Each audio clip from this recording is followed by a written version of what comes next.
యెహెజ్కేలు గ్రంథము 19వ అధ్యాయం. మరియు నీవు ఇశ్రాయేలీయుల అధిపతులను గూర్చి ప్రలాప వాక్యమునెత్తి ఇట్లు ప్రకటింపుము.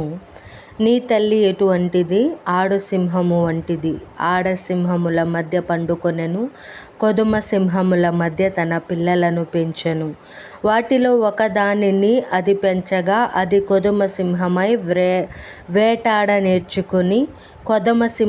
వేటాడ నేర్చుకుని మనుషులను భక్షించునదాయెను. అన్యజనులు దాని సంగతి విని తమ గోతిలో దాన్ని చిక్కించుకొని దాని ముక్కునకు గాలము తగిలించి ఐగుప్తు దేశమునకు దాన్ని తీసుకుని పోయిరి.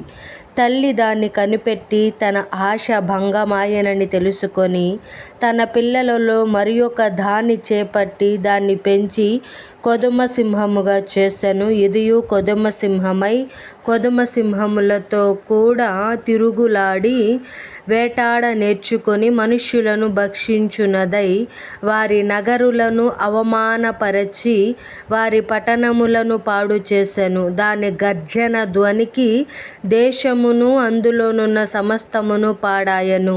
నలుదిక్కుల దేశపు జనులందరూ దాన్ని పట్టుకొనుటకు పొంచియుండి ఉరినొగ్గగా అది వారి గోతిలో చిక్కెను. అప్పుడు వారు దాని ముక్కునకు గాలము తగిలించి దానిని బోనులో పెట్టి బబులోను రాజు నొద్దకు తీసుకొని పోయి అతనికి అప్పగించిరి. దాని గర్జనము ఇశ్రాయేలీయుల పర్వతముల మీద ఎన్నటికిని వినబడకుండునట్లు వారు దానిని గట్టి స్థలమందుంచిరి. మరియు నీకు క్షేమము కలిగి ఉండగా నీ తల్లి ఫలభరితమై తీగెలతో నిండియుండి విస్తారమైన జలముల దగ్గర నాటబడిన ద్రాక్షవల్లి వలె నుండెను. భూపతులకు దండములైనట్టి గట్టి చువ్వలు దానికి కలిగియుండెను. అది మేఘములనంటునంతగా పెరిగెను. విస్తారమైన దాని కొమ్మలు బహు ఎత్తుగా కనబడెను. అయితే బహు రౌద్రము చేత అది పెరికివేయబడినదై నేల మీద పడవేయబడెను. తూర్పుగాలి విసరగా దాని పండ్లు వాడెను మరియు దాని గట్టి చువ్వలు తెగి వాడిపోయి అగ్నిచేత కాల్చబడెను. ఇప్పుడు అది